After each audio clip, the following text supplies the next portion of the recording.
അത്ഭുതങ്ങളുടെ ദൈവമാണ്. ആമേൻ. അസാധ്യങ്ങളെ സാധ്യമാക്കുന്ന ദൈവമാണ് നമ്മുടെ ദൈവം. ദൈവം, നമ്മുടെ ദൈവം എന്ന് പറയുമ്പോൾ ദൈവമെന്ന് വിളിക്കപ്പെടുവാൻ യോഗ്യതയുള്ളവൻ യേശുക്രിസ്തു മാത്രമാണ്. വിശ്വസിക്കുന്നവരൊന്ന് സ്തോത്രം പറഞ്ഞാട്ടെ. ഹല്ലേലൂയ. ഈ കർത്താവിനെ എന്റെ രക്ഷകനായി സ്വീകരിക്കാനുള്ള ഭാഗ്യം ദൈവം എനിക്ക് നൽകി. ദൈവവചനങ്ങൾ ഷെയർ ചെയ്യുന്നതിന് മുമ്പായി എന്നെ ഒന്ന് പരിചയപ്പെടുത്തി കർത്താവ് എന്നെ വിടുവിച്ച സാക്ഷ്യം നിങ്ങളോട് പ്രാരംഭമായി ഷെയർ ചെയ്യുവാൻ കർത്താവിൽ താല്പര്യപ്പെടുകയാണ്.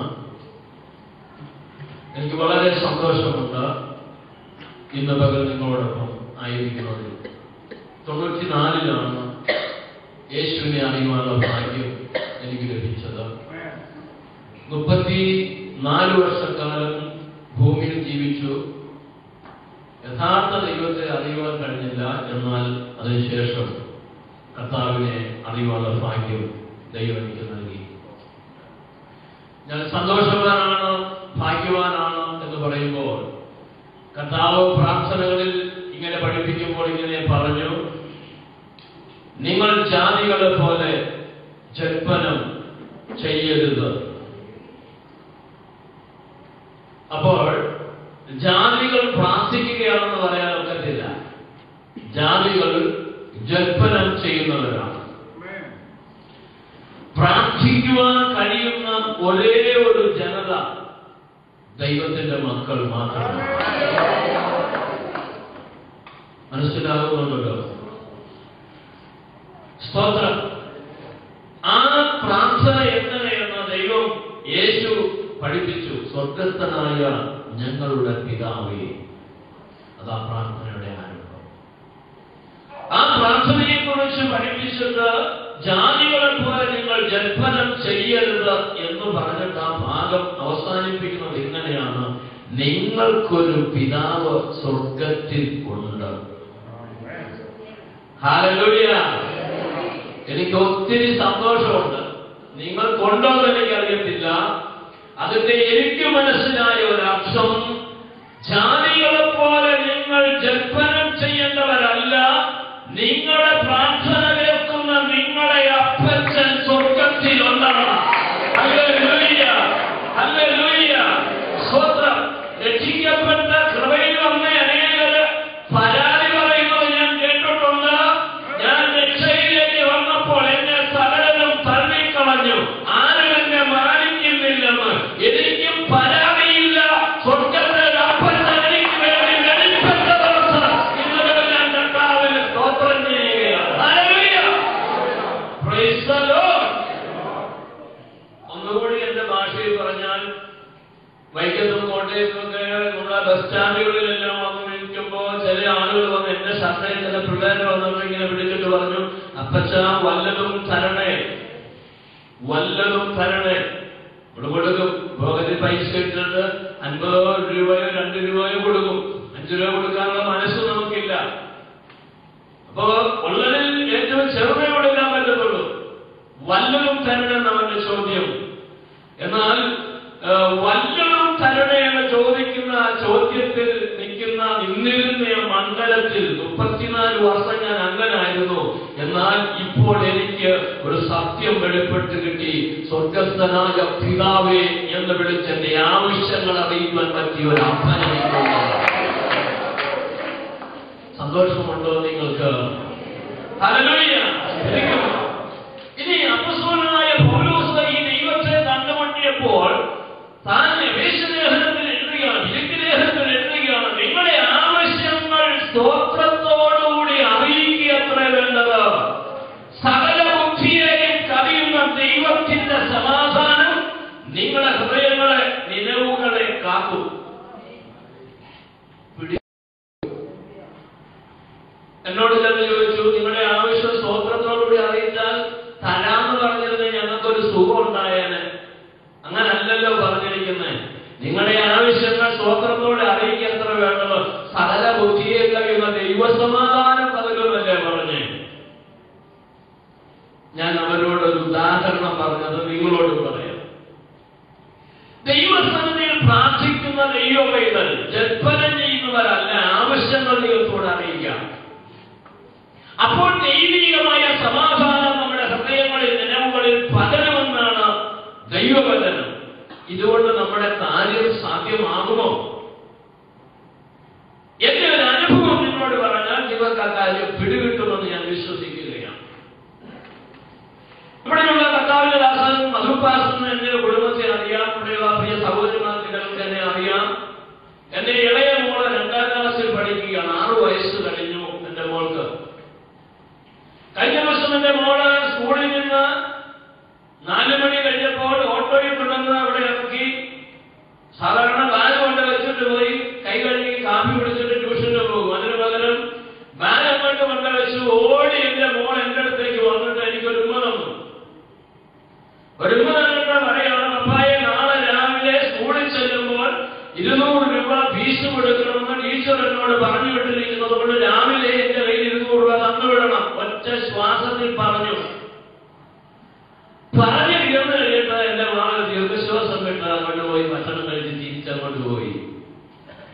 ഇത്രയും കാര്യങ്ങൾക്ക് പിടികിട്ടിയല്ലോ അല്ലേ?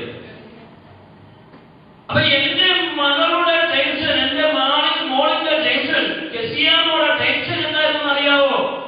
200 രൂപ കൊടുക്കേണ്ടി വരുമല്ലോ എന്നൊരു ടെൻഷൻ എന്റെ മോൾക്കില്ലായിരുന്നു.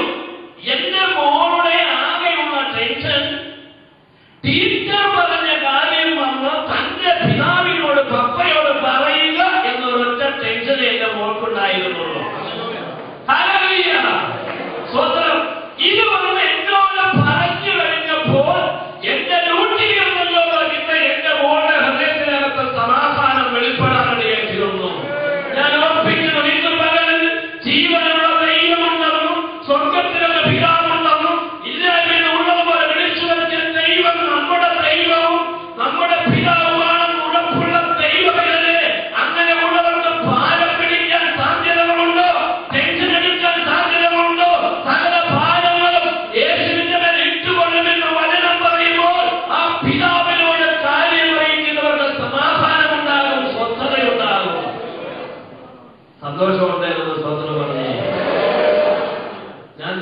ഞാനൊരു ഹിന്ദു ഈഴവ കുടുംബത്തിലാണ് ജനിച്ചു വളരുവാനിടയാക്കി വന്നത്. കരുണാകർ എന്നാണ് എന്റെ അച്ഛന്റെ പേര്, പങ്കരാശി എന്നാണ് എന്റെ അമ്മയുടെ പേര്. അവിടെ 5 മക്കളിൽ മൂത്തവനായി ജനിപ്പാൻ ദൈവം അവസരം നൽകി. അങ്ങനെ വളർന്നു വന്ന വിദ്യാഭ്യാസ കാലമെല്ലാം കഴിഞ്ഞ് ബിസിനസ്സുകളിലേക്ക് ഞാൻ തിരിഞ്ഞു. ഹോട്ടൽ, പലചരക്കുകടയിലെല്ലാം നടത്തിയിട്ടുണ്ട്. അപ്പോൾ തന്നെ ഏറ്റവും കൂടുതൽ സമയം ചെലവഴിച്ചത് SNDP യോഗ പ്രവർത്തനത്തിലാണ്. രാഷ്ട്രീയത്തിലും പൊതുപ്രവർത്തനത്തിൽ SNDP യോഗ പ്രവർത്തനത്തിലുമാണ് ഏറ്റവും കൂടുതൽ സമയം ഞാൻ ചെലവഴിച്ചത്.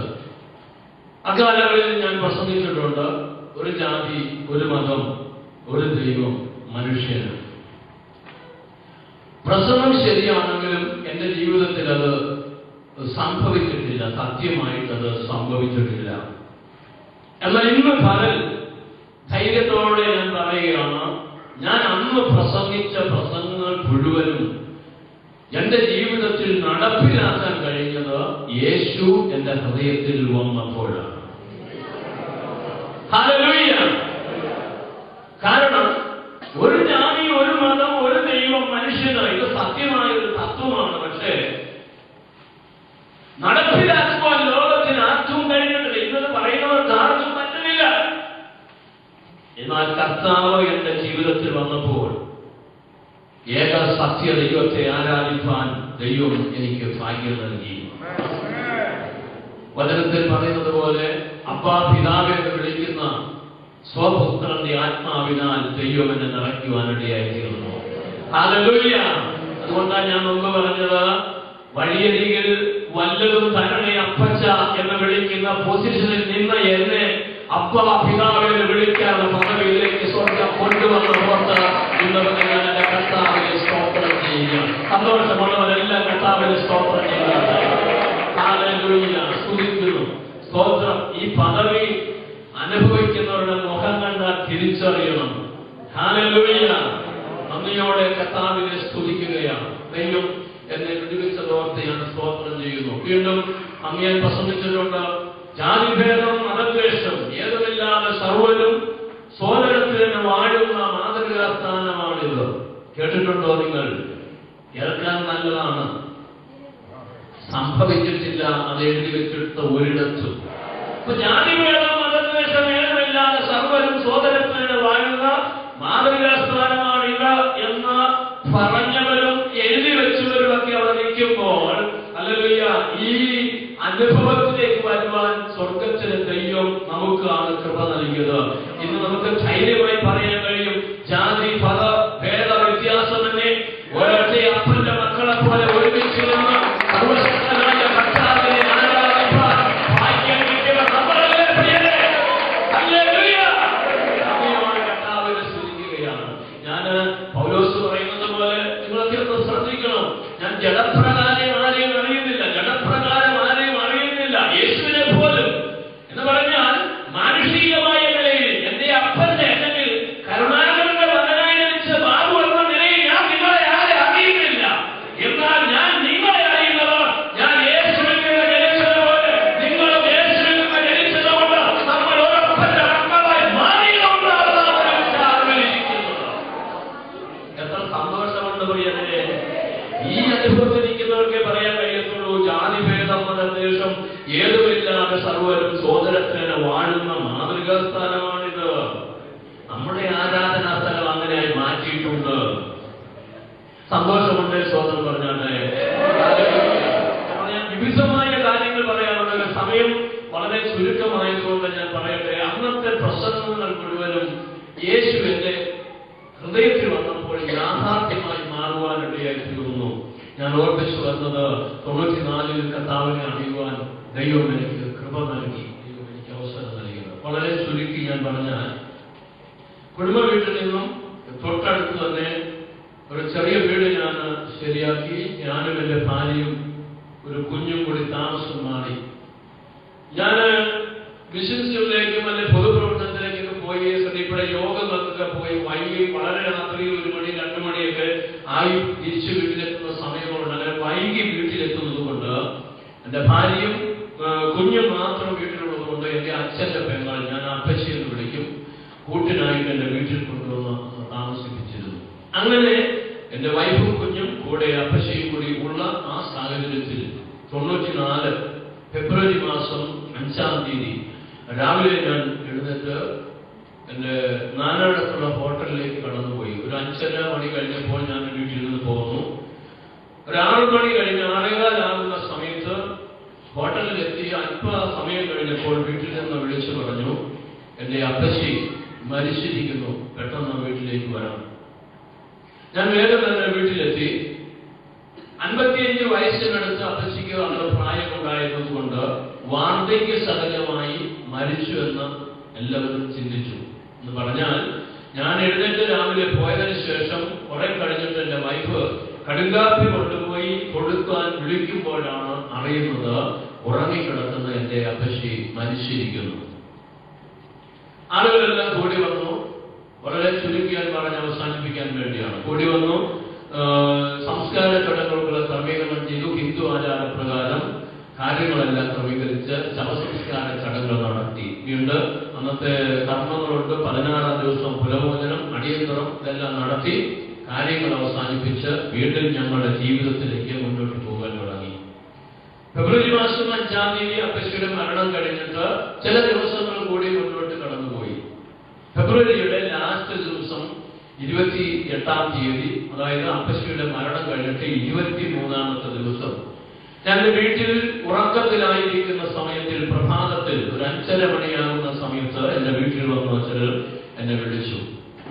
തുടർന്ന് കഥവ് തുറന്ന് ഞാൻ നോക്കുമ്പോൾ നാനാടത്ത് ഹോട്ടലിനടുത്തുള്ള 2 പേര് കാറിൽ എന്റെ വീട്ടിൽ വന്നിട്ട് പറഞ്ഞു, ഹോട്ടലിലുള്ള എന്റെ സഹോദരന്റെ സുഖമില്ല. ഞങ്ങൾ 5 പേരിൽ ഇളയ ആളിന്റെ നേരെ മൂത്തയാളാണ്. അനിൽകുമാർ എന്നാണ് അവന്റെ പേര്. 22 വയസ്സ്. അന്ന് പ്രായമുള്ള സമയത്താണ് ഇവർ പറഞ്ഞു, ഹോട്ടലിലുള്ള എന്റെ സഹോദരന് സുഖമില്ല. ഞാനവിടെ ചോദിച്ചു, അതിനെ ഹോസ്പിറ്റലിൽ കൊണ്ടുപോയി. ഹോസ്പിറ്റലിൽ കൊണ്ടുപോയി, എന്നാലും അവിടെ വരെ ഒന്ന് വരണം.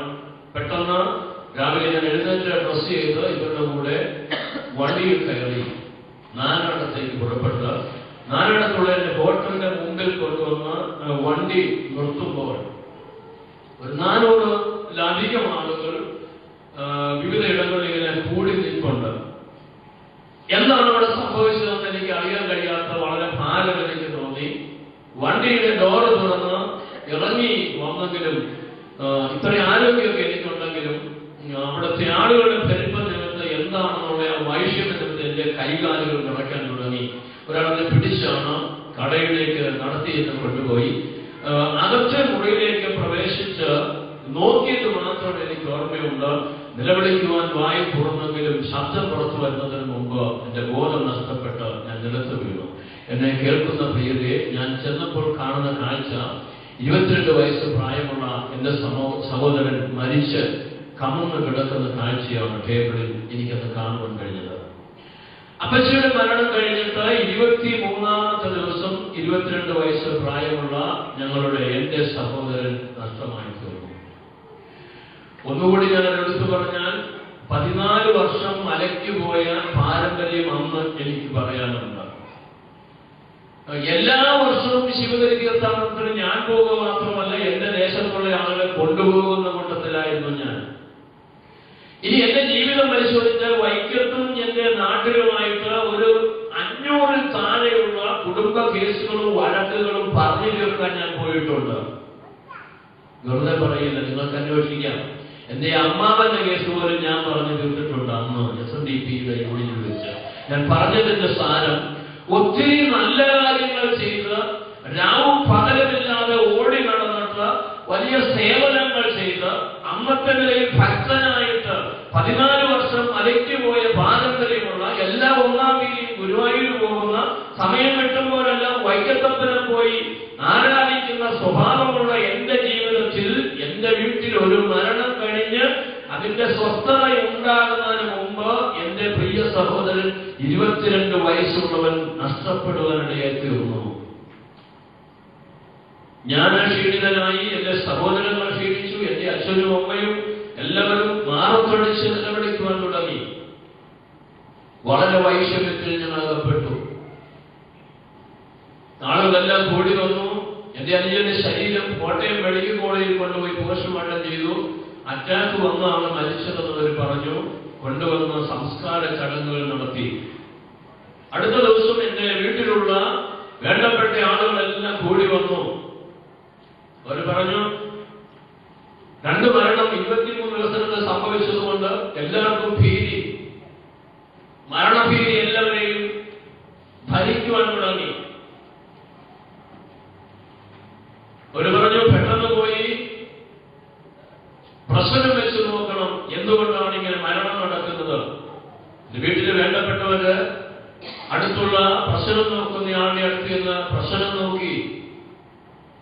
അദ്ദേഹം പ്രശ്നം നോക്കിയിട്ട് ഇങ്ങനെ പറഞ്ഞു, കബഡി നിരത്തി പ്രശ്നം വെച്ചിട്ട് പറഞ്ഞു, പ്രശ്നവിധി തെളിയുന്നില്ല, നിങ്ങൾക്ക് ദൈവാധീനമില്ലാത്തത് കൊണ്ട്. അതൊക്കെ പറഞ്ഞാൽ നിങ്ങൾക്ക് മനസ്സിലാവുമെന്ന് എനിക്കറിയാം. ഉടനെ അവർ വന്നിട്ട് എന്നോട് പറഞ്ഞു, എന്റെ അമ്മാവനോട് പറഞ്ഞു, ബാബു പെട്ടെന്ന് പോയിട്ട് അമ്പലത്തിൽ ചെന്ന് ഒരു ഗണപതി ഹോമം കഴിച്ചിട്ട് വരാം. അപ്പൊ ഞാൻ നേരെ അമ്പലത്തിലേക്ക് ചെന്നു.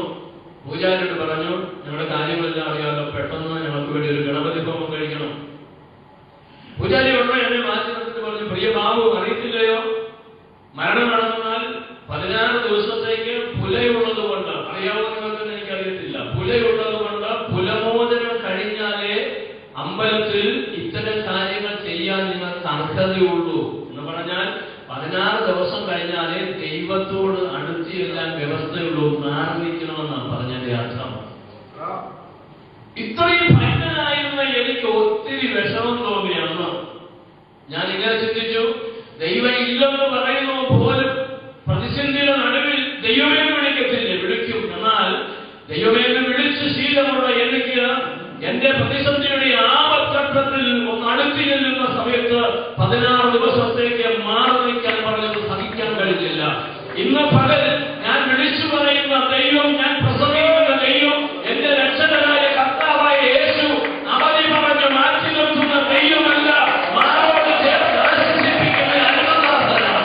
ഇന്ന് പെരുന്ന മരണം നടന്നാലും മറക്കൈ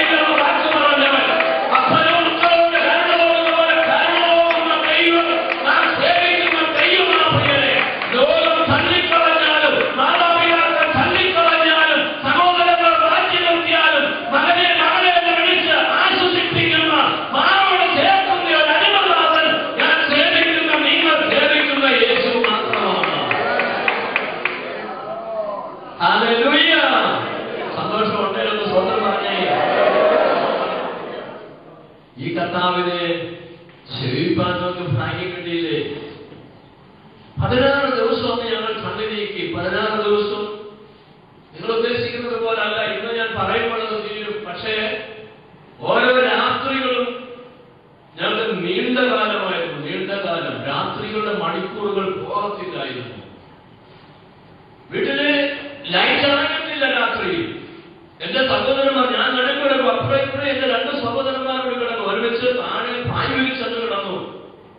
കട്ടിലൊക്കെ കാലിയാണ്. ആർക്കും കിടക്കണ്ട കട്ടില്. പല ആളുകളും പറയും മരിക്കാൻ താല്പര്യമുള്ള ഒറ്റ മനുഷ്യന് ലോകത്തിലില്ല പയ്യരെ. ഒരു ഗതിയില്ലാത്തതുകൊണ്ട് മരിക്കാൻ തയ്യാറാകുന്നതാണ്. അതുപോലെ മരണഭയം ഞങ്ങളെ കടന്നു പിടിച്ചു. ഒന്നുകൂടി എടുത്തു പറഞ്ഞാൽ, രാത്രി ക്ലോക്കിന്റെ ബെല്ലിൽ അടിക്കുന്ന ശബ്ദം നിശബ്ദതയിൽ കേൾക്കാം. അതുപോലെ ഞാൻ ഉറങ്ങുമ്പോൾ, എനിക്ക് ഉറക്കം വരാതെ കിടക്കുമ്പോൾ, എന്റെ സഹോദരന്മാർ അപ്പുറത്തപ്പുറത്ത് കിടക്കുമ്പോൾ അവരുടെ ഹൃദയത്തിന്റെ ഇടിപ്പ് ക്ലോക്കിന്റെ ബെല്ലിലും അടിക്കുന്നത് പോലെ എന്റെ കാതുകളിൽ മുഴങ്ങിയിട്ടുണ്ട്. ഇന്ന് പകലിൽ ഇത് പ്രസംഗിക്കുമ്പോൾ വിളിച്ചു പറയട്ടെ, വചനത്തിൽ പറയുന്നത് പോലെ ഭക്തന്മാർ ഉറക്കം കൊടുക്കുന്ന ദൈവമാണ് നമ്മുടെ ദൈവം. അല്ലെങ്കിൽ ഈ ദൈവത്തെ അറിഞ്ഞ ഓർക്കാൻ കർത്താവിന് നന്ദിയോടെ സ്തോത്രം ചെയ്യുകയാണ്. ഹല്ലേലൂയ. സ്തോത്രം. ഉറക്കമില്ലാത്ത ദിവസങ്ങൾ 16 കണ്ണു നീക്കി. 17ാമത്തെ ദിവസം അടുത്തുള്ള ക്ഷേത്രത്തിൽ ചെന്ന് 850 രൂപ അമ്പ് കൊടുത്ത് ഗണപതി ഹോമം നടത്തി. അടുത്ത ദിവസം 17 കഴിഞ്ഞ് 18ാമത്തെ ദിവസം 2 ജോത്സ്യരെ ഞങ്ങളുടെ വീട്ടിലേക്ക് വരുത്തി. നിറമറയും നിലവിളക്കെല്ലാം വെച്ച് കബഡി നിരത്തി ഒരു പ്രശ്നം വെച്ചു. രാവിലെ 10 മണി മുതൽ ഒരു 4 മണി കഴിഞ്ഞപ്പോഴാണ് പ്രശ്നം വയ്പ് അവസാനിപ്പിച്ചത്. ചുരുക്കി പറയുകയാണ്, പ്രശ്നമെല്ലാം വെച്ചപ്പോൾ ഇങ്ങനെ ഓരോ ദോഷങ്ങൾ കബഡി നിരത്തി അവർ പറയും. അതെല്ലാം പേപ്പറിൽ ഇങ്ങനെ എഴുതി വെക്കുകയാണ്. ദൈവകോപം, സർപ്പദോഷം, പിതൃദോഷം, ക്ഷുദ്രദോഷം, ആഭിചാരദോഷം, ഇങ്ങനെ ലിസ്റ്റുകൾ, ദോഷങ്ങൾ ഇങ്ങനെ എടുക്കുക. ദോഷങ്ങൾ എഴുതി തയ്യാറാക്കി. അത് കഴിഞ്ഞിട്ട് എഴുതി ദോഷങ്ങൾക്കെല്ലാം പരിഹാരമുണ്ടാക്കണം. ഉടനെ അടുത്തത് നോക്കിയിട്ട് എഴുതുകയാണ്, ഇന്ന ദോഷത്തിന് ഇന്ന, ഇന്ന ദോഷത്തിന് എല്ലാ ദോഷത്തിന്റെയും പരിഹാരം നിങ്ങളോട് പറഞ്ഞു തീർക്കാൻ ഒക്കത്തില്ല. ലാസ്റ്റ് പാപത്തിന്റെ പരിഹാരം അത് നിങ്ങൾ അറിഞ്ഞിരിക്കണമെന്നുകൊണ്ട് അത് മാത്രം ഞാനെന്ന് പറയാം. ഒത്തിരി ദോഷങ്ങളുണ്ട്. ദൈവകോപം, സർപ്പദോഷം, പിതൃദോഷം, ക്ഷുദ്രജന, ആഭിചാരം, പാപദോഷം, ഇങ്ങനെ ലിസ്റ്റിങ്ങനെ വരികയാണ്. അപ്പോ ഏറ്റവും ചെറുതായിട്ട് അവർ കാണുന്ന ഒരു കാര്യമാണ് പാപദോഷം എന്ന് പറയുന്ന കാര്യം. അതിന്റെ പരിഹാരം അവർ പറഞ്ഞത് എന്താണെന്നറിയാമോ? അത് നിങ്ങളൊന്നും കേട്ടിരിക്കണം. അവർ പറഞ്ഞത്, 1 പഞ്ചദ്രവ്യം ബ്രാഹ്മണന് ദാനം കൊടുക്കണം. പഞ്ചദ്രവ്യം എന്ന് പറഞ്ഞാൽ എന്താണെന്നറിയാവോ? 1 രത്നമാണ്, 2 സ്വർണം, വെള്ളി, ചെമ്പ്, ഓട്, 5 സാധനം ചേർന്നാണ് പഞ്ചദ്രവ്യം. ഇത് വാങ്ങിച്ച് ബ്രാഹ്മണന് ദാനം കൊടുക്കണം. രണ്ടാമത്തെ കാലം 100 കുഞ്ഞുങ്ങൾക്ക് അന്നദാനം കൊടുക്കണം. അടുത്തത് പറഞ്ഞിരിക്കുന്നത് ഭാഗവത സപ്താഹം നടത്തണം. ഭാഗവത സപ്താഹം നടക്കണം. അവിടെ ഭാഗവതം 7 ദിവസം കൊണ്ട് ചരിത്രപരമായി വായിച്ച് ആ കാര്യം അവസാനിപ്പിക്കണം. ഇത് പറഞ്ഞിട്ട് അടുത്ത കാര്യം പറഞ്ഞിരിക്കുന്നത്, ഈ ദോഷമുള്ള പാർട്ടിനെയൊക്കെ ആവാഹിച്ച് എടുത്തിട്ട് ഇത് കൊണ്ടുപോയി വക്കരയുള്ള പാപനാശിനി കടൽ എന്ന് പറഞ്ഞൊരു കടലുണ്ട്. അവിടെ ഒഴുക്കി കുളിച്ചു കയറിയിട്ട് എണ്ണാത്ത പൈസ പറഞ്ഞിരിക്കുന്ന 11 സ്ഥലത്ത് വഴിപാടുണ്ടാവും. ഇത്രയും കാര്യം ചെയ്യുമ്പോൾ പാപപരിഹാരം സംഭവിക്കുമെന്നാണ്.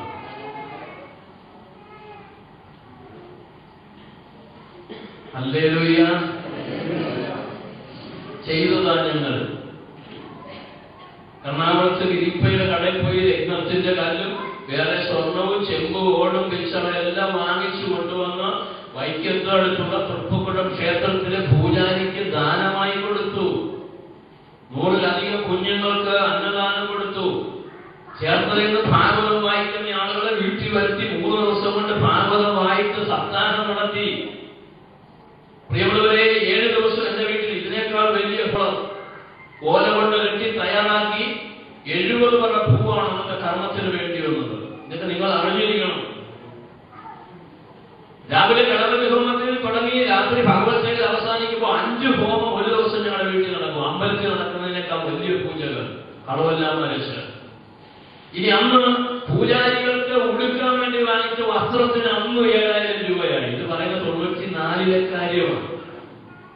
വിലക്കൂടി വസ്ത്രം വാങ്ങിച്ചില്ല, മുണ്ടും നേരിയതുമാണ് വാങ്ങിച്ചത്. ഒറ്റ മുണ്ടും നേരിയത്. അപ്പൊ ഇത്ര 7000 രൂപ എന്ന് പറഞ്ഞാൽ ഒരു പൂജയ്ക്ക് ഇരിക്കുമ്പോൾ പൂജാരിമാരിയിരിക്കുന്ന ആ പിന്നെ അവർ എടുക്കത്തില്ല, കളയത്തില്ല, മടക്കി പാക്കുകയും. 7-ാം ദിവസം പൂജകളെല്ലാം തീർന്ന് രാത്രിയിൽ ആവാഹിക്കുക എന്ന് പറയുന്നത് ആവാഹിച്ച് ഇതെല്ലാം കൂടി എടുത്ത് വർക്കലയിലുള്ള പാപനാശിനി കടലിൽ കൊണ്ട് ഒഴുക്കി കുളിച്ചു കയറി 11 ക്ഷേത്രങ്ങളിൽ പറഞ്ഞിരിക്കുന്ന പോലെ എണ്ണാനപേക്ഷ വഴിപാടിട്ടു. സകല ശാപവും പാപവും ദോഷങ്ങളും എല്ലാം മാറിയെന്ന് ഞങ്ങൾ വിശ്വസിച്ചു. ഇന്ന് പകൽ എന്നെ കേൾക്കുന്ന പ്രിയരെ, 5 പൈസ കൊടുക്കാതെ യഥാർത്ഥമായ രക്ഷ സൗജന്യമായി തരുന്ന ഒരേ ഒരാളെ ലോകത്തിലുള്ളൂ. അവന്റെ പേരാണ് രക്ഷകനായ യേശു.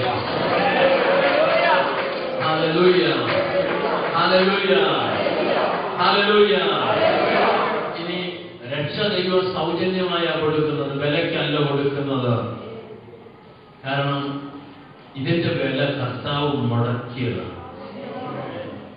ഇനി അടുത്ത കാര്യം, ഇതിന്റെ വില കൊടുക്കാൻ പറ്റുന്ന ഒരൊറ്റ ഒരുത്തനും ലോകത്തിൽ വേറെ ഇല്ല. അപ്പൊ വില കൊടുക്കാൻ പറഞ്ഞാൽ കൊടുക്കാൻ ഒരൊറ്റ ആൾക്കും കഴിയാത്തത് കൊണ്ടാണ് ദൈവം ഇത് സൗജന്യമായി തന്നിരിക്കുന്നത്. ഹല്ലേലൂയ. സുവിശേഷം കേൾക്കുന്ന, സുവിശേഷം പറയുന്ന ആളുകൾ നിരാശപ്പെടരുത്, വിഷമിക്കരുത്. ഇത് സുവിശേഷം ലോകത്തിൽ പല നിലകളിൽ ചെലവാകാത്തത് പോലെ തോന്നും. അതുകൊണ്ട് ഇത് വിലയില്ലാത്തതല്ല കേട്ടോ, ഇത് വിലയുള്ളത് തന്നെ. എന്നാലും വെറുതെ കൊടുക്കാൻ കാര്യം, ഇതിന്റെ വില കൊടുക്കാൻ ലോകത്തിലാർക്കും കഴിയാത്തത് കൊണ്ടാണ്. സ്വന്തം ഞാനിങ്ങനെ ചിന്തിച്ചു, നമ്മുടെ ദൈവം സൗജന്യമായി തരുന്ന എല്ലാം വേറെ ആർക്കും തരാൻ കഴിയാത്തത് കൊണ്ടാണ് ദൈവം സൗജന്യമായി തരുന്നത്. സന്തോഷമുണ്ട്, സ്വന്തം പറഞ്ഞാട്ടെ. ഞാൻ ഇത് പറയുമ്പോൾ ദൈവങ്ങൾ അറിഞ്ഞിരിക്കുന്ന ദൈവങ്ങളെ, ദൈവത്തെ കുറിച്ച് അയ്യോബിന്റെ സഹോദരകാലം പറയുന്നുണ്ട്. സഹോദരൻ പറയുകയാണ്, എന്റെ ദൈവം ഭയങ്കരവും അതിശയകരവുമായി സൃഷ്ടിച്ചിരിക്കുക, ഞാൻ അവനെ സ്തോത്രം ചെയ്യുന്നു, ഞാൻ അവനെ സ്തുതിക്കുന്നു. സൗജന്യമായി ദൈവം രക്ഷ നൽകി. ഇനി ദൈവം നൽകിയിരിക്കുന്ന എല്ലാ സൗജന്യങ്ങളും നിങ്ങൾ നോക്കണം, വളരെ വിലയുള്ളതാണ്. സ്തോത്രം. ഇനി ദൈവം തന്നെ നമ്മളോട് ചില കാര്യത്തിനൊക്കെ വില ചോദിച്ചിരുന്നെങ്കിൽ ഇവിടുത്തെ കോടീശ്വരം പോലും തെന്നിപ്പോയത്. എറണാകുളത്തൊക്കെ ആശുപത്രിയിൽ പോയി ശ്വാസം കിട്ടാൻ ഇങ്ങനെ വലിച്ചു കിടക്കുന്ന നല്ല ഒന്നും കൊണ്ട് പിടിപ്പിച്ച് 2 മണിക്കൂർ വയ്ക്കുമ്പോൾ 500 രൂപ വരും. ഓരോരുത്തരും പ്രായം കണക്കാക്കിയിട്ട് മണിക്കൂറിന് 500 വേണ്ട, 5 രൂപ വെച്ച് കൂട്ടിയാൽ കൊടുക്കാൻ ആസ്തിയുള്ളവൻ ആരോ ഉണ്ടോ? ഇവിടെ ആരെങ്കിലും ഉണ്ടോ?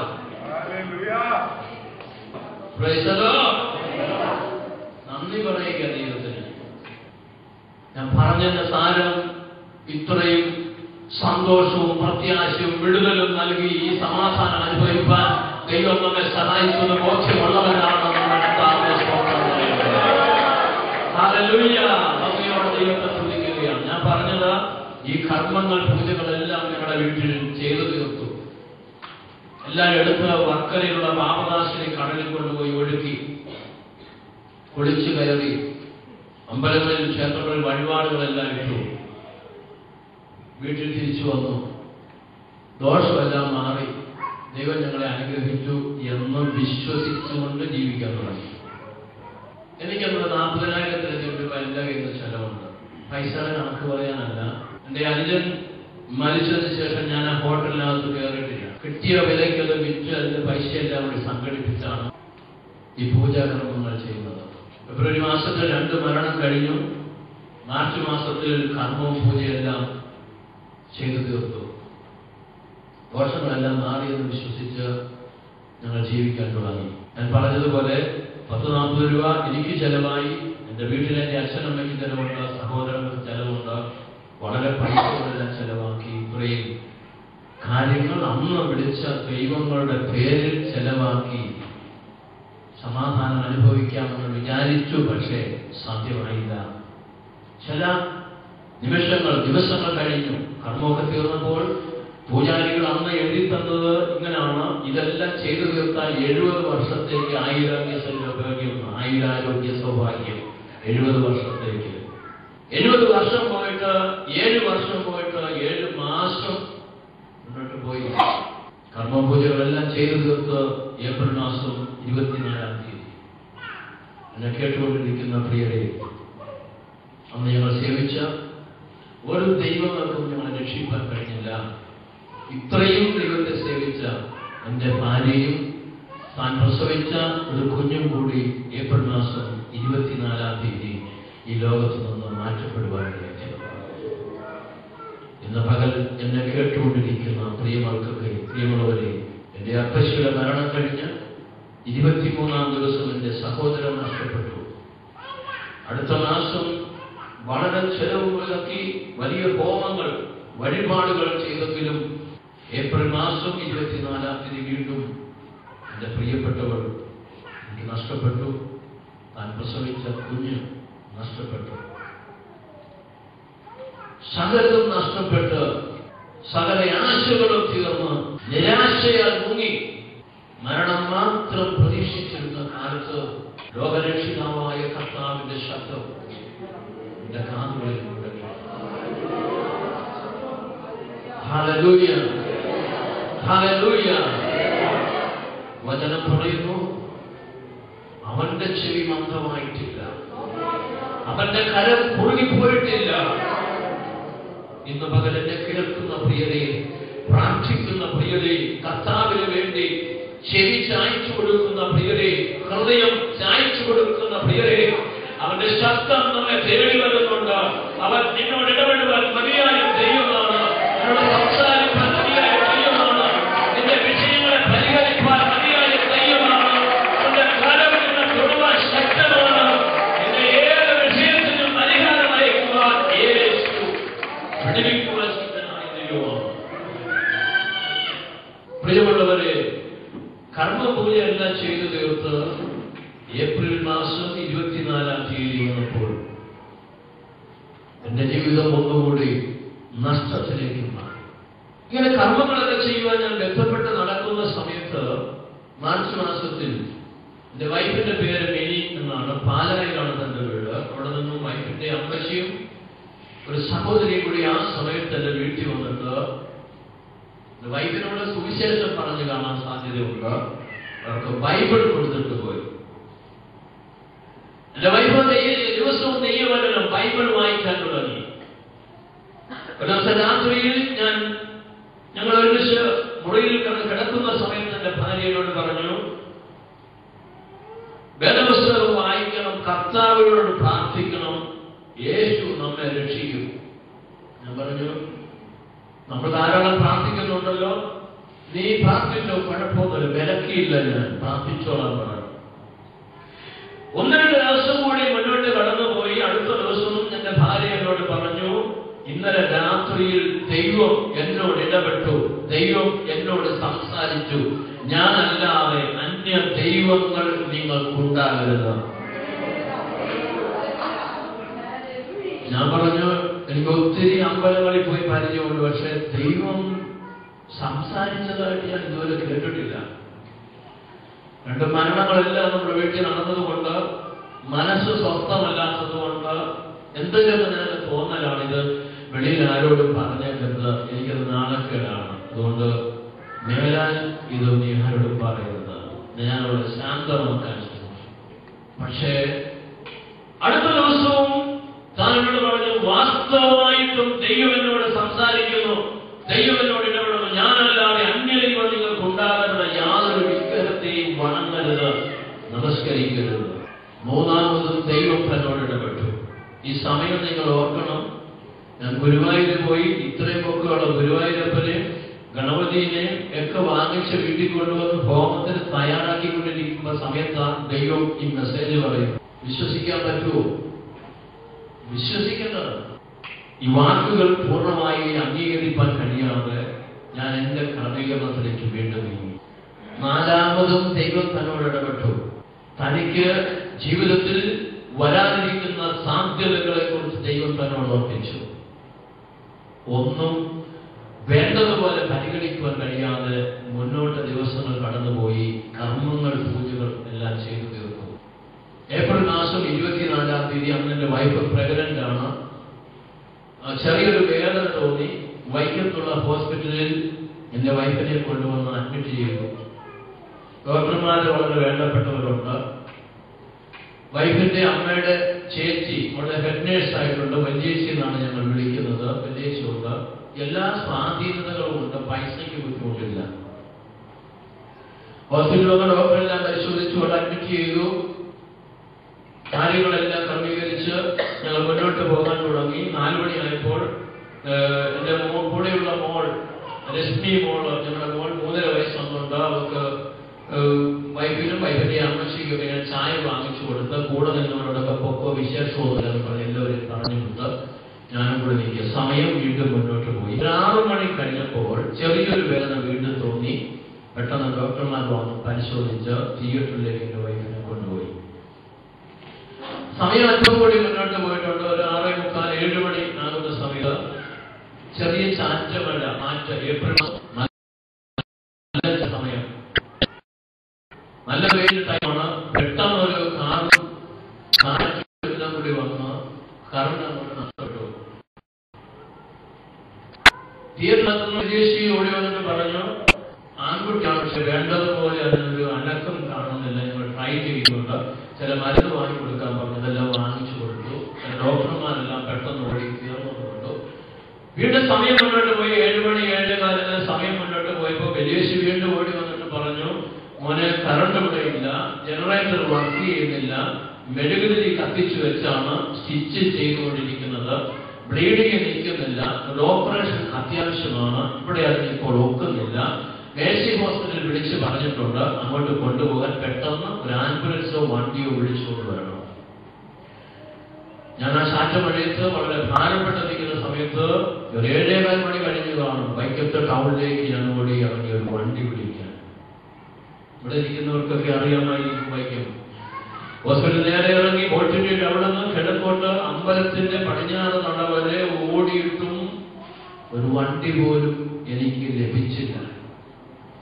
ധാരാളം വണ്ടി കിടക്കുന്ന വൈക്കം ടൗണിൽ പെട്ടെന്ന് ഈ ചാറ്റമഴയെല്ലാം പെയ്തി. ആ സന്ധ്യ കഴിഞ്ഞ സമയത്ത് ടാക്സികളെല്ലാം എടുത്തുകൊണ്ട് പോയി.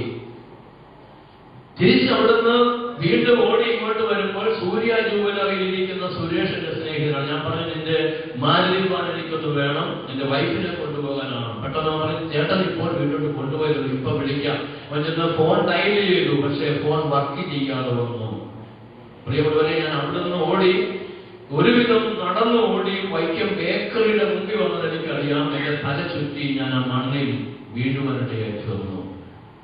എന്റെ ഭാര്യയ്ക്ക് വേണ്ടി കഴിവുള്ളവൻ, മിടുക്കനാണെന്ന് വിചാരിച്ച, ദൈവങ്ങളെ സേവിച്ച് ശീലിച്ചിരുന്ന എനിക്ക് ഒരു ചെറുവിരൽ പോലും അനക്കുവാൻ കഴിയാതെ മണ്ണിൽ വീണ് ഭാരപ്പെടുവാനിടയായി തീർന്നു. ഇന്ന് പകൽ നിങ്ങളോട് ഞാൻ പറയുമ്പോൾ ഓർക്കട്ടെ, ജീവിച്ചിരിക്കുമ്പോൾ കഴിവുള്ളവരാണ്, മിടുക്കന്മാരാണ്, മിടുക്കുകളാണ്, എന്തും സാധിക്കുമെന്നുള്ള ബോധമൊക്കെ നമ്മൾ ധരിക്കുന്നുണ്ടെങ്കിൽ ഇന്ന് പകൽ ഇറക്കി വയ്ക്കുക. ദൈവം അനുകൂലമല്ലെങ്കിൽ ഇന്ന് എനിക്ക് ധൈര്യത്തോടെ പറയാൻ കഴിയുന്ന ഒരു സത്യമുണ്ട്. ഞാൻ ബലഹീനനാണെങ്കിലും, ക്ഷീണിതനായി, ശരീരം ക്ഷീണിതനാണെങ്കിലും സഹായിക്കാൻ ലോകത്തിൽ ആരുമില്ലെങ്കിൽ എനിക്കൊരു കാര്യം പറയാൻ, ദൈവം എനിക്ക് അനുകൂലമെങ്കിൽ പ്രതികൂലമാണ്.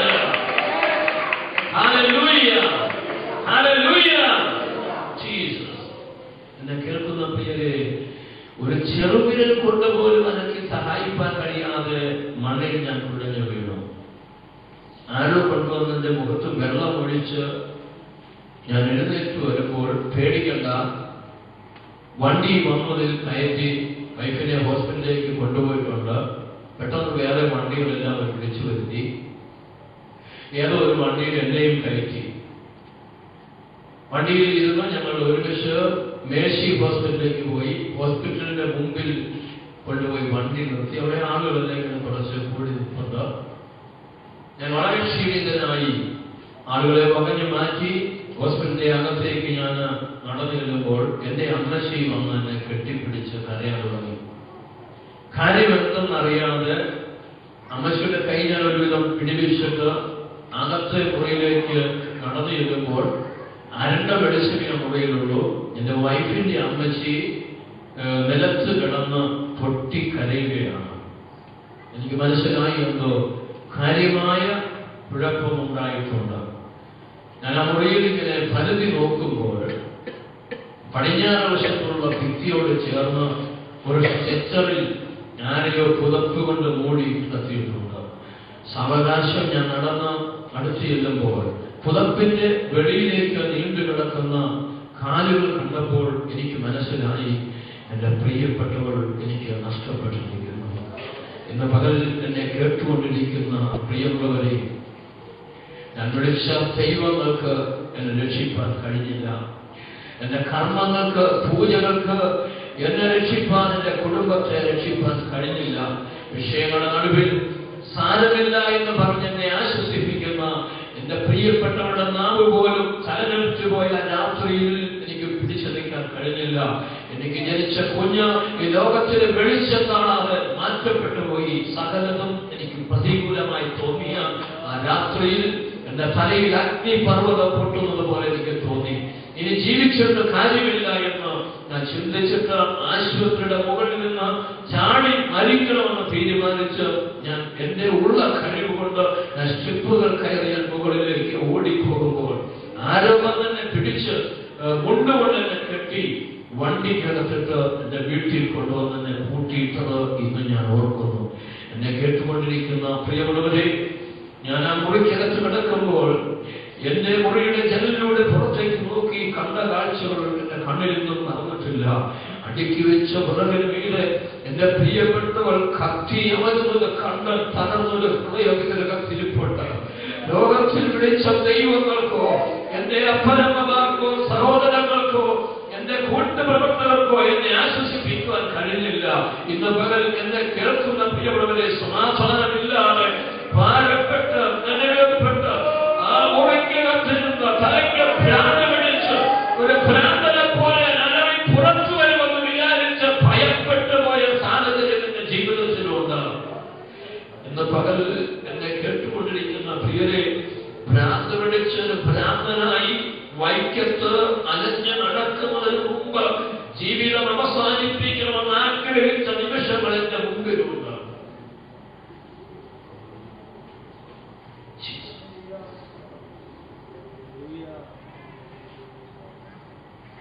സകലതും നഷ്ടപ്പെട്ടു. പിടിക്കാനൊരു കച്ചിത്തുരുമ്പ് പോലും ഇല്ലാത്ത സാഹചര്യം. ഇവിടെ പറഞ്ഞ മനസ്സിലാകത്തില്ല പ്രിയരെ. കൂട്ടുകാര് പോലും എന്റെ മുഖം കാണുമ്പോൾ മരണത്തെ കാണുന്നത് പോലെയാണ്. എത്ര ഭീകരതയാണ്! ആർക്ക് ജീവിക്കാൻ കഴിയും? ഞാൻ എന്നെ തന്നെ ശപിച്ചിട്ടുണ്ട്. എന്റെ അപ്പനേക്കാൾ, അമ്മയേക്കാൾ, എന്റെ അയൽവാസികളേക്കാൾ ഞാൻ ക്രൂരനാണോ? ഞാൻ പാപിയാണോ? അയ്യോ, ഞാൻ എന്തിനു ജനിച്ചുപോയി? ഞാൻ എന്നെ തന്നെ പ്രാഗിയിട്ടുണ്ട് പ്രിയരെ.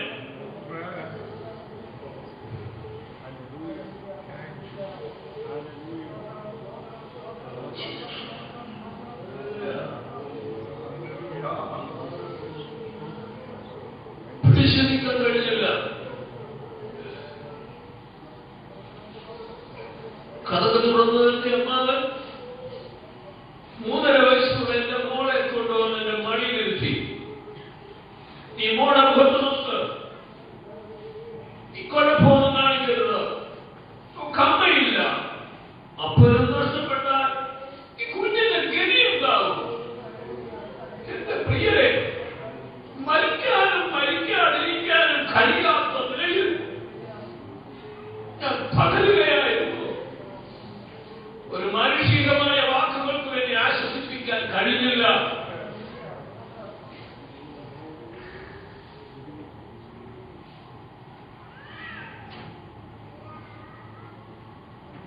ഞാനൊന്ന് തീരുമാനിച്ചു.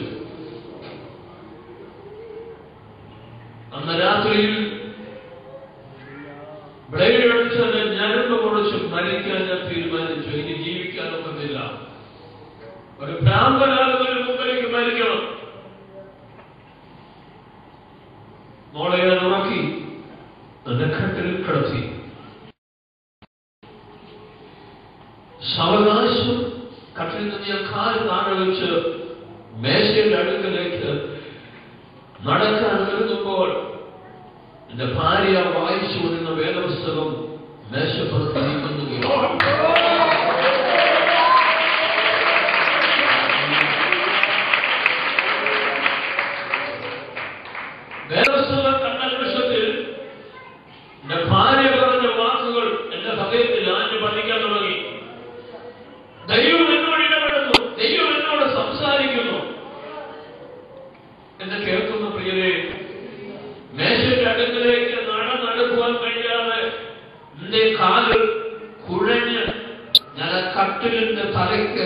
താഴെ ഞാൻ നിലത്ത് വീണു. ഒരു കുഞ്ഞ് ഏങ്ങലടിച്ചു കരയുന്നത് പോലെ നിലത്തിറങ്ങി ഞാൻ ഏങ്ങലടിച്ചു കരഞ്ഞു.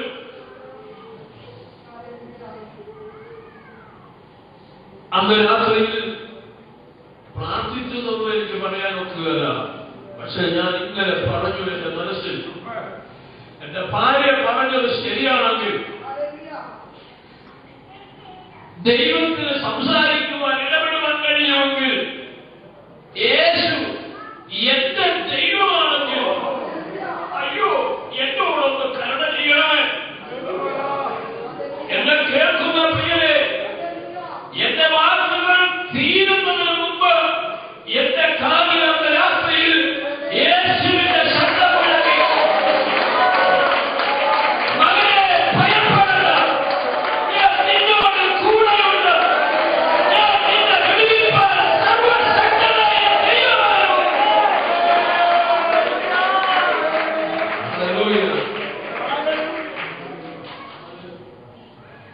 ഒരു സത്യം ഞാൻ നിങ്ങളോട് പറയാം. ഞാനത് പറഞ്ഞപ്പോഴല്ല യേശു എന്റെ മുറിയിൽ വന്നത്.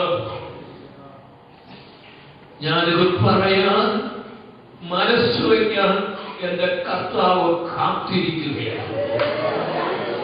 എന്നപോലെ എന്നെ കേൾക്കുന്ന പ്രിയരെ, യേശു നിങ്ങളെ കൈവിട്ട് കളയുന്ന ദൈവമല്ല. നീ മനസ്സ് വയ്ക്കുവാൻ, നീ ഒരു വാക്ക് പറയുവാൻ, യേശുവേ നാഥ എന്നെ സഹായിക്കണമേ എന്ന് ഒരു വാക്ക് പറയുവാൻ ആഗ്രഹിക്കുന്ന ഏറ്റവും അടുത്ത് നിൽക്കുന്നവനാണ് എന്റെ യേശു. എന്നോട് വളരെ വ്യക്തമായി ദൈവാത്മാവ് നിന്നോട് സംസാരിക്കുകയാണ്. ദൂരമന വിമല സന്തന വിമല പ്രൗഢത ഹസ്തന വക്രമുലെ ദൂരമന വിമല സന്തന ഹല്ലേലൂയ. പരിശുദ്ധാത്മാവേ നന്ദി, യേശുവേ നന്ദി, കർത്താവേ നന്ദി, ദൈവമേ നന്ദി. കരത്തിനായി സ്തുതിക്കുന്നു, ശബ്ദത്തിനായി സ്തുതിക്കുന്നു.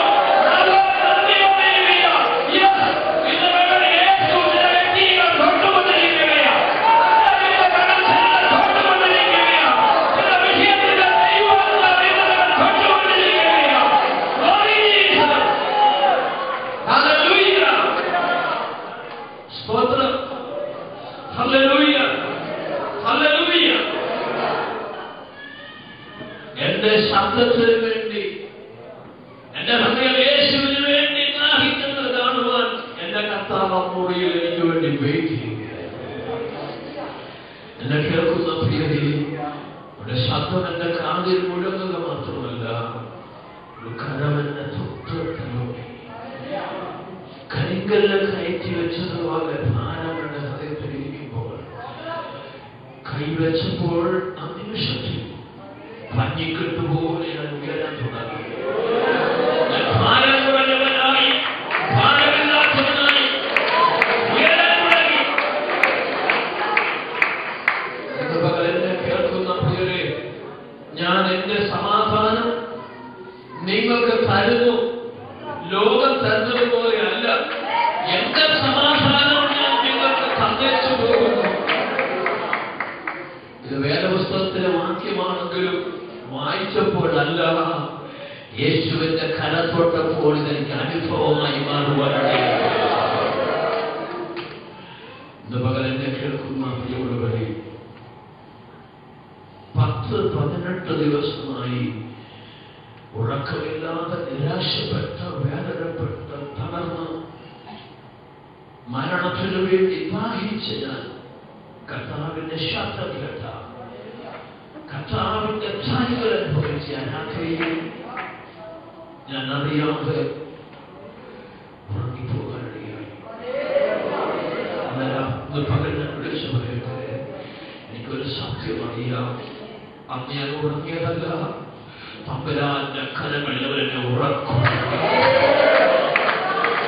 ഇത്ര സ്നേഹമുള്ള ദൈവമുണ്ട്.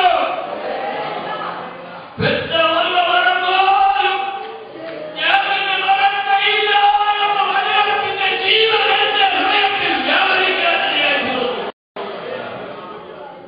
കേൾക്കുന്ന പ്രിയരെ, അമ്മയും അപ്പനും സഹോദരങ്ങളും മാതൃ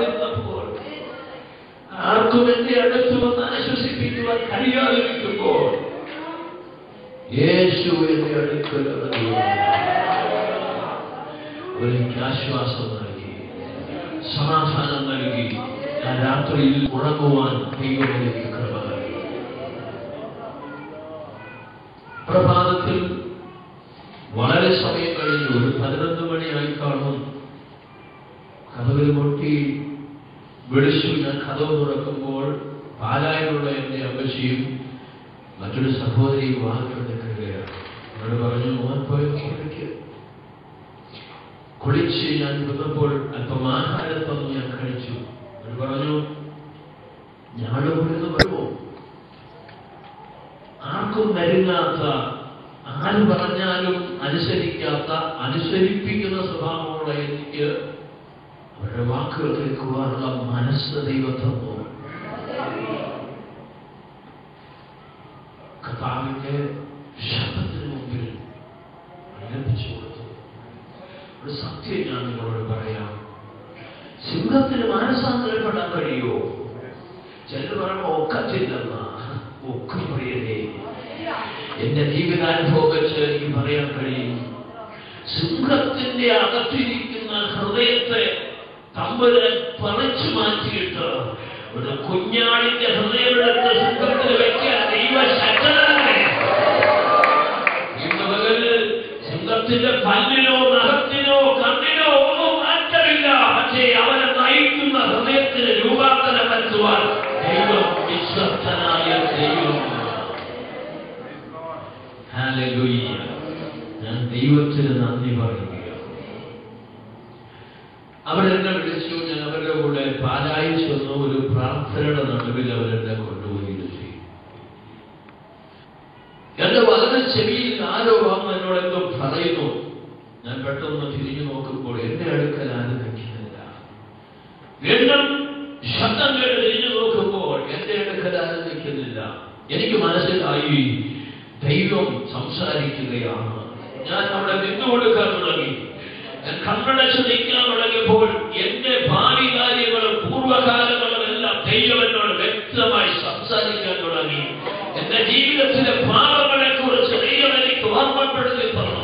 ഞാൻ നല്ലവനാണെന്നും മിടുക്കനാണെന്നൊക്കെ ധരിച്ച പല മണ്ഡലങ്ങളിലും എനിക്ക് പറ്റിയ പരാജയങ്ങൾ ദൈവാത്മാവ് ശക്തമായി എന്നെ ഓർമ്മിക്കാൻ തുടങ്ങി. ആ ഇന്നീപ്പിൽ നിന്നുകൊണ്ട് ഞാൻ പൊട്ടിക്കരഞ്ഞു. ഒരു കൊച്ചു കുഞ്ഞിനെ പോലെ വേദനയടിച്ച് കരഞ്ഞിട്ട് ആ ജലത്തിന്റെ നടുവിൽ ഞാൻ വിളിച്ചു പറഞ്ഞു, അയ്യോ, ഞാൻ വലിയൊരു പാപിയാണ്. എന്റെ സകല പാപങ്ങളെ ക്ഷമിക്കുന്ന ദൈവം യേശു മാത്രമാണ്. നീ എന്നെ രക്ഷിക്കണമേ.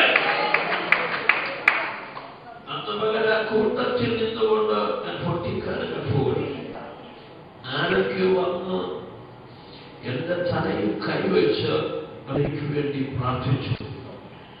അന്ന് പകൽ യേശുവിനെ എന്റെ രക്ഷകനും കർത്താവുമായി സ്വീകരിക്കാൻ സ്വർഗ്ഗത്തിൽ ദൈവം എനിക്ക് ഹല്ലേലൂയ, ഹല്ലേലൂയ, ഹല്ലേലൂയ, ഹല്ലേലൂയ. ജഡത്തിൽ നിന്ന് ജനിച്ചത് ജഡവും ആത്മാവിൽ നിന്ന് ജനിച്ചതും ആത്മീകരുമാകുന്നു. Praise the lord. Hallelujah.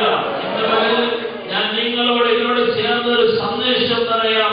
Hallelujah. ഇന്ന് എന്നെ കേൾക്കുന്ന പ്രിയരെ, അകത്തു നിന്ന് ജനിച്ചവൻ, ദൈവത്തിൽ നിന്ന് ജനിച്ചവൻ, അവനാ ആത്മീകൻ. ഹല്ലേലൂയ. Price the Lord. ഇന്ന് പകൽ കർത്താവിന്റെ വചനം കേട്ടുകൊണ്ടിരിക്കുന്ന നമുക്കറിയാം, ദൈവദാസന്മാരുടെ ശബ്ദത്തിന്റെ ശക്തിയുടെ കാഠിന്യം കൊണ്ടോ ദൈവങ്ങളുടെ ശക്തിയുടെ പെരുപ്പം കൊണ്ടോ ഒരു ഭൂതങ്ങളും അലറി ഓടത്തില്ല. ഹല്ലേലൂയ. മാനുഷികമായ ശരീരം ബലഹീനമായാലും പ്രാപ്തി കുറവായാലും ശരീരം ക്ഷീണിച്ചിരുന്നാലും ശബ്ദം ചെറുതാണെങ്കിലും അകത്ത് ഒരു ജനനം സംഭവിച്ചിട്ടുണ്ടോ? അകത്ത് നിന്നൊരു ശബ്ദം പുറത്തു വരുന്നുണ്ടോ? ആ ശബ്ദത്തിന്റെ മുകളിൽ ഈ ലോകം കീഴടങ്ങാനിടയിൽ ചെയ്യും. ഹല്ലേലൂയ. സ്വന്തം അതിന്റെ അർത്ഥം ഞാൻ ഒന്നുകൂടി വിവരിച്ചു പറയാം. ദൈവം തന്റെ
ആരാ? യോഹന്നാനാ. യേശു പറഞ്ഞാലോ യോഹന്നാനേക്കാൾ വലിയവനാരുമില്ല. എന്നാൽ ദൈവരാജ്യത്തിൽ ജനിച്ചിരിക്കുന്ന ഈ ഏറ്റവും ചെറിയവൻ അവൻ യോഹന്നാനേക്കാൾ വലിയവനാകുന്നു. എന്ന് പറഞ്ഞാൽ അതിന്റെ അർത്ഥം നമ്മുടെ അകത്തൊന്ന് കയറണം. ലോകപരമായി ജനിച്ചിരിക്കുന്ന ഈ യോഹന്നാൻ ലോകത്തിൽ ഏറ്റവും വലിയവനായി വെളിപ്പെട്ടെങ്കിൽ യേശുക്രിസ്തുവിലൂടെ വീണ്ടുജനനം പ്രാപിച്ച് ചെറിയവനായി നിൽക്കുന്നവൻ ഈ യോഹന്നാനേക്കാൾ വലിയവനാണെന്നാണ് യേശുവിന്റെ പ്രസ്താവന. സ്തോത്രം. എന്ന് പറഞ്ഞാൽ എന്റെ ഭാഷയിൽ ഞാൻ ഒന്നുകൂടി അത് എടുത്തു പറഞ്ഞാൽ ഞാൻ ഒന്ന് വിവരിച്ചു പറയട്ടെ. ദാവീദ് എന്ന് പറയുന്ന ഒരു ചെറിയ മനുഷ്യൻ, നിങ്ങൾക്ക് അറിയാവുന്നതാണ്. ഗോലിയാത്ത് എന്ന് പറയുന്ന ഒരു വലിയ മനുഷ്യൻ നിൽക്കുകയാണ്. ഭയങ്കര ഉയരമാണ്. അവന്റെ കയ്യിലിരിക്കുന്ന പടകിന് 6 അടി നീളമുണ്ട്. അവന്റെ അടുക്ക ചെല്ലാൻ ആർക്ക് സാധ്യമല്ല.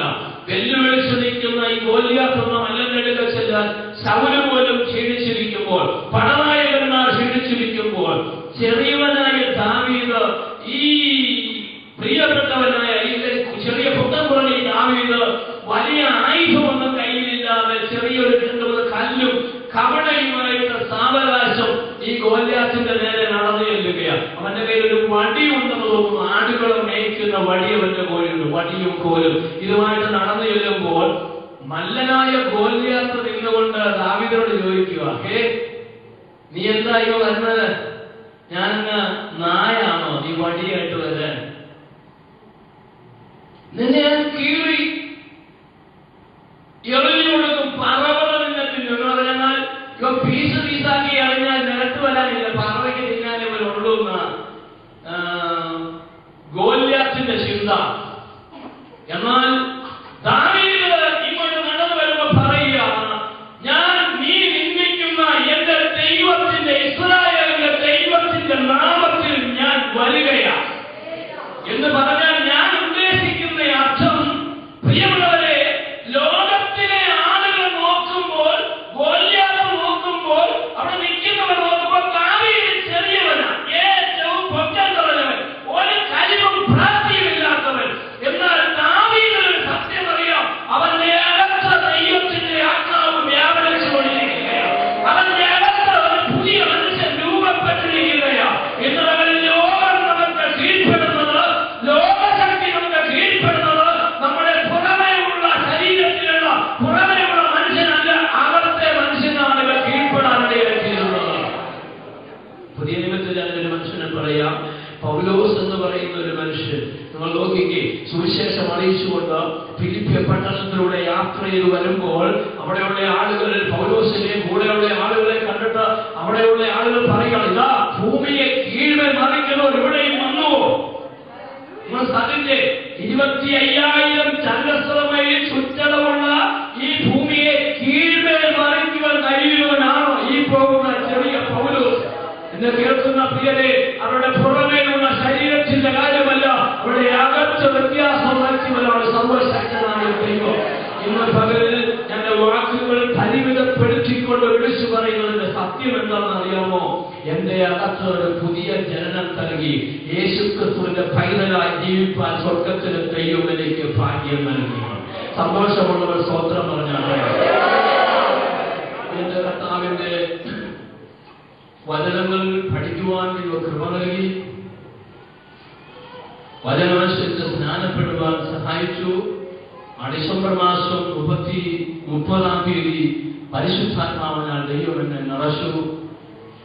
വചനം പഠിച്ച് കർത്താവിന്റെ വേലയിലായിരിക്കാൻ ദൈവം എനിക്ക് ഭാഗ്യം നൽകി. ദൈവം അയക്കുന്നിടത്തെല്ലാം കർത്താവിന്റെ വചനമായി സാക്ഷി വഹിപ്പാൻ ദൈവം ഇടയാക്കിക്കൊണ്ടിരിക്കുന്നു. വൈക്കം പട്ടണത്തിൽ, എന്റെ സ്വന്തം നാട്ടിൽ ചെറിയ കൂട്ടായ്മ ഞങ്ങൾക്കുണ്ട്. അല്പമായ പ്രതികൂലങ്ങൾ ഉണ്ടെങ്കിലും കർത്താവ് ശക്തനായി കൂടെയുണ്ട്. ദൈവം ഞങ്ങളെ അതിശക്തമായി നടത്തിക്കൊണ്ടിരിക്കുന്നു. ഈ കർത്താവിന്റെ കരങ്ങളിൽ ഏൽപ്പിച്ചു കൊടുത്ത് എന്നെ ഓർത്ത് നിങ്ങൾ പ്രാർത്ഥിക്കണം. സമയം വളരെ മുമ്പോട്ട് പോയി ഞാൻ കരുതുന്നു. ഒരു വേദഭാഗം, ജസ്റ്റ് ഒരു വേദഭാഗം ഓർപ്പിച്ച് ഇരിക്കാൻ താല്പര്യപ്പെടുന്നു.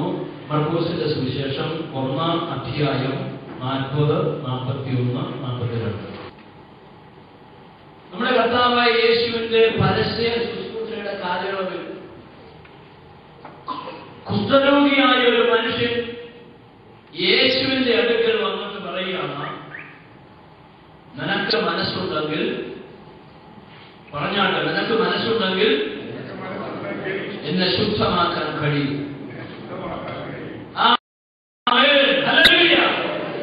അപ്പൊ യേശുവിനോട് പറയുകയാണ്, യേശുവേ നിനക്ക് മനസ്സുണ്ടെങ്കിൽ എന്നെ ശുദ്ധനാക്കാൻ കഴിയും. അപ്പൊ യേശുവിന് കഴിവുണ്ടെന്ന് അവൻ അറിയാം.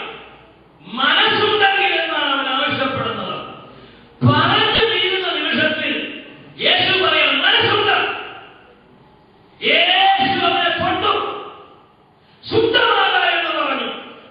ഇന്ന് പകലിൽ അത് അതിന് വായിച്ചു വരുമ്പോൾ അവൻ സൗഖ്യം പ്രാപിച്ചു. സൗഖ്യം പ്രാപിച്ചു കഴിഞ്ഞപ്പോൾ അവനോട് യേശു പറയാണ്, പുരോഹിതന് പോയി നിന്നെ തന്നെ കാണിച്ചിട്ട് ശുദ്ധീകരണത്തിന് വേണ്ടത് ചെയ്യുക എന്ന് പറയുകയാണ്. ഇത് ഞാൻ ഓർമ്മിക്കുമ്പോൾ ഇവൻ ആവശ്യപ്പെടുന്നത് കുഷ്ഠരോഗം, ശരീരത്തിന്റെ വിടുതലാണ് അവൻ ആഗ്രഹിക്കുന്നതെങ്കിലും ഇവന്റെ ദേഹി ആത്മാവിൽ 3 മണ്ഡലത്തിന്റെ വിടുതൽ ഒരുപോലെ നൽകി അയക്കുവാൻ യേശു ശക്തനാണെന്ന് വെളിപ്പെടുവാൻ ഇടയാക്കി വന്നു. ഈ ഭാഗം നിങ്ങൾ ശ്രദ്ധിക്കണം.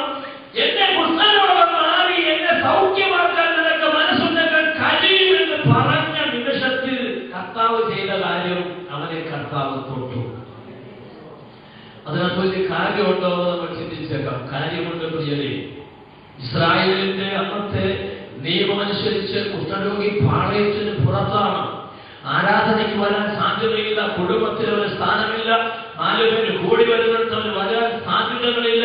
അങ്ങനെ എല്ലാവരും നീങ്ങിക്കപ്പെട്ട് മാറ്റി നിർത്തിയിരുന്ന, ആര് തൊടുവാൻ അറയ്ക്കുന്ന നിലയിൽ മാറ്റി നിർത്തിയിരുന്ന ഈ പ്രിയപ്പെട്ടവൻ യേശുവിന്റെ അടുക്കൽ വന്നിട്ട് പറയുക, നിനക്ക് മനസ്സുണ്ടെങ്കിൽ എന്നെ സൗഖ്യമാക്കാൻ കഴിയുമെന്ന് പറഞ്ഞപ്പോൾ അവന്റെ വാക്കുകൾ മാത്രമല്ല, അവന്റെ ഹൃദയത്തിലെ വേദന